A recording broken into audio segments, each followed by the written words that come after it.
I've spoken before about how the Australian national broadcaster, the ABC, typically condemns the so-called far right. Victorian inquiry into far-right extremism warned children are being radicalised. This is Courtney Act, an Australian drag queen on the children's television show Play School Storytime. Uptick and conspiracy theorists, far-right groups targeting councils to shut down pride events. Multiple councils in regional and inner-city areas have been forced to cancel drag events like Drag Storytime because of an online anti-trans rights backlash. I wonder why. I wonder why parents would be upset with drag queens reading to their children. But instead of saying that perhaps the protesters raise a fair point, the ABC label them as far right, noting that this episode is currently still available for your children to watch on iview. The disturbing rise of the far right in Australia. Interestingly, the ABC almost never mention the far left, as if they don't exist. However, as voting trends change around the world, it seems our ABC has realised that it can't just keep condemning the world's voters. Case in point, Germany. Anti-immigrant sentiment grows ahead of German elections. How social media, Elon Musk and young people are fueling the far right's rise in Germany as it heads to the polls. The article is quite interesting, actually. They interviewed this young German guy, Dante Riedel, who's quoted as saying he's tired of a woke lifestyle. Fair enough, I completely concur. But most interestingly, ABC are giving these people a platform, people they once dismissed as essentially neo-Nazi nutjobs. So does it mean the tides are turning over at our ABC? In the article, they also mention the recent spate of migrant crimes within Germany. This month, dozens were injured after a car driven by an Afghan asylum seeker ploughed into a crowd of protesters in Munich.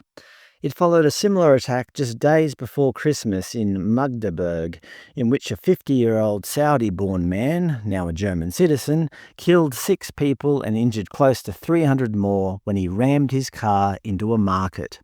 In August, a mass stabbing, allegedly by a Syrian national, left 3 people dead, and last month an Afghan man killed 2 people, including a toddler, in a separate knife attack. This just doesn't sound like the ABC, does it? Perhaps they can see the writing on the wall. More quotes about wokeness. We know how the algorithm works. We know what youth feels. We know that they are tired of a woke lifestyle pressed upon them. And my favourite quote, the young men of Germany don't want to paint their nails, they want to work on their cars, they want to do martial arts, and this is a main reason why we're so successful. Who would have thought young men want to do manly things? They also quote the AfD's Alternative for Germany, Stefan Bredner, who said that criticism that the party is racist is complete nonsense, obviously. The word racist is just being used by the left to attack their detractors who are more often than not clearly not racist. It's a lazy argument, if you could even call it an argument. Mr. Brandner said, I'll say the triggering point was simply the border opening or not closing in 2015, which led to millions of people immigrating to Germany. Former Chancellor Angela Merkel's administration was responsible for that. But the point is, the ABC are actually publishing these opinions. It's nice to see. Obviously, hiding one side of the argument just doesn't work in this increasingly digital information age. They still try to make out Elon Musk was doing a Nazi salute, which is just silly. President of France, Emmanuel Macron, has been videoed doing an identical gesture, touching his heart, then acknowledging the audience. Actually, just the other night I watched a good magic trick on Penn and Teller Fool Us, where this Argentinian coin magician fooled Penn and Teller. When he was awarded with the trophy, he touched his heart, then raised his arm in appreciation to the audience. To pretend that these people are Nazi sympathisers is just stupid. Of course, in the article, they don't just focus on one side. Grannies against the right.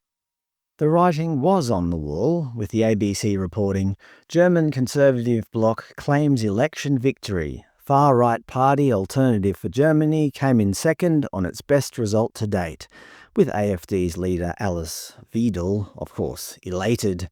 The Social Democrats tumbled to their worst result since World War II, the Greens were on 12.3%, and the far left Die Linke party were on 8.9% of the vote. That's the first time I've seen the ABC mention the far left in a long time.